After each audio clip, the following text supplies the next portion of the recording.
이재명 대통령이 이번에 라면값 2,000원 발언이 장안의 화제가 됐습니다. 덕분에 라면 만드는 대표적인 회사의 주가가 떡락했다고 합니다. 그런데 가만 보면 이재명 대통령은 상황을 극단적으로 몰고 가는 성향이 있는 듯합니다. 선거 때는 커피 원가를 120원이라고 했다가 많은 커피업계 종사자로부터 문매를 맞았고요. 반대로 이번엔 듣는 이에게 라면값 2,000원이 일반적인 가격인 것처럼 말을 해버렸네요. 저도 나름 라면 매니아인데 2,000원짜리 라면은 꽤 고급 라면에 속하는 걸로 알고 있거든요. 제가 즐겨 먹는 라면은 번들 제품으로 사면 개당 단가가 왔다 갔다 하지만 5, 600원 합니다. 그래도 제 입맛을 무지하게 만족시켜주거든요. 그리고 이재명 대통령을 비판하는 일각에선 모든 걸 법카로 결제해서 그런 거다란 말도 합니다. 그런데 전 과거 성남시장 때 당시 재정자립도가 서울시 다음이었던 걸로 아는 성남시를 극단적으로 모라토리엄 선언을 했던 이재명 대통령을 잊을 수 없습니다. 왜냐면 제 고등학교 때 친구 중 한 명이 아버지가 당시 성남시장이었거든요. 물론 당시 성남시는 지금처럼 천당 아래 분당을 품고 김문수 선생님의 작품인 판교테크노밸리가 있는 어마무시한 도시가 아니라 제 기억으로 경기도의 조만한 시였던 걸로 기억합니다. 그리고 이 영상을 제작하면서 당시 임명직이었던 성남시장의 직급이 어느 정도였는지 챗GPT한테 물어봤더니 지방직 공무원 1급이나 부의사관 정도라고 하네요.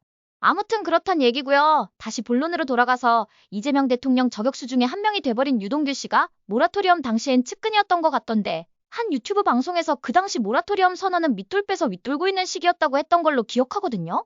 어쩌면 무명 정치인 이재명을 지금의 자리에 있게 한 게 이때부터 아닐까 싶은데요.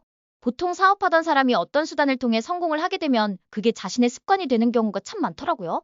게다가 이재명 대통령은 알던 사람도 자신에게 불리하면 모르는 사람이 되잖아요. 뱉은 말도 그걸 진짜로 믿었냐는 식으로 뭉개버리고 말이죠.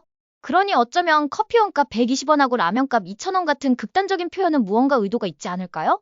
물론 진짜로 라면값하고 커피 원가를 모를 수 있습니다. 소금만 있어도 밥을 맛있게 먹는 소탈한 사람 아닙니까? 어쩌면 제 생각인데 그렇게 소탈한 그에게 라면 정도 되면 무지하게 비싼 특별한 날에나 먹을 수 있는 음식쯤으로 느껴졌을 수도 있지 않았을까 하는 생각을 해봅니다. 그럼 그에겐 라면값이 무지하게 높게 느껴졌을 수도 있다는 합리적인 추측을 해봅니다. 뭐라고요? 그럼 경기지사 때 법카로 긁었던 과일값은 뭐냐고요? 아, 그건 제명위기에 천 이준석 의원이 궁금해서 물어봤잖아요? 집에 코끼리 키우냐고 말이죠. 그럼 그 과일 본인이 먹었겠습니까? 진짜로 코끼리가 먹었다면 동물을 사랑하는 게 죄가 되지는 않잖아요. 그래도 법카는 사용해야 하는 범위가 정해져 있다고요? 참, 코끼리가 먹은 거 가지고 너무 야박하게 그러지 맙시다.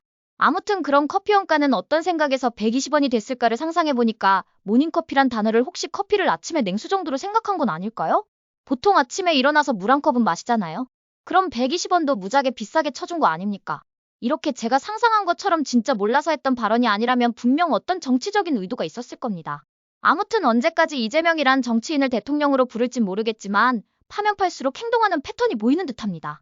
어떠세요? 시청자 여러분도 저와 생각이 같으신가요? 그럼 좋아요하고 구독 한번 꼭 부탁드릴게요. 시청해주셔서 고맙습니다. 전 리포터 헬이었습니다.